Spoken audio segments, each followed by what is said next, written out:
Salam dəyərli izləyicilər, xoş gördük hər birinizi. Badamdardayıq avtomobil bazarında. Bu gün də gəlmişik ki, bu bazarda nə baş verdiyini yaxından öyrənməyə, avtomobillərin qiymətləri ilə, bazardakı alqı-satqının vəziyyəti ilə bağlı yeni məlumatları əldə etmək üçün gəlmişik və təbii ki, həmin məlumatları paylaşacağıq. Geniş şəkildə izləmək üçün TikTok platformasında yox və profilimdəki YouTube linkinə daxil olmaqla YouTube kanalımda Avtosazda bugünkü bazarda çəkdiklərimi, göstərdiklərimi geniş formatda izləyə bilərsiniz.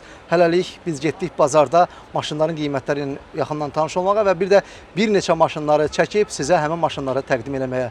Bizi izləmədə qalın. 2017-ci ildə qardaş dedi və mühərrik nə idi? 2 turbo dizeldə mühərrikdir. Jack Daniels var deyir bagajda. Alan adama həmi 90-91-091 nömrəndə üstündədir hədiyyə eləyəcəm və burada da qardaş deyir ki, bir dənə babat hədiyyəm var, onu da alan adama hədiyyə eləyəcəm. Bu Jaguarın sahibi deyir ki, mən avtomobili satanda artıq satmağa gətirmişəmsə, hədiyyələrlə dolu da, yəni real alıcıdan gedir söhbət. Nədir hədiyyələri? Bir hədiyyə də məndən İstanbula gediş-dönüş bileti. Və salam da qardaşlar, day nə istəyirsiniz də, yəni?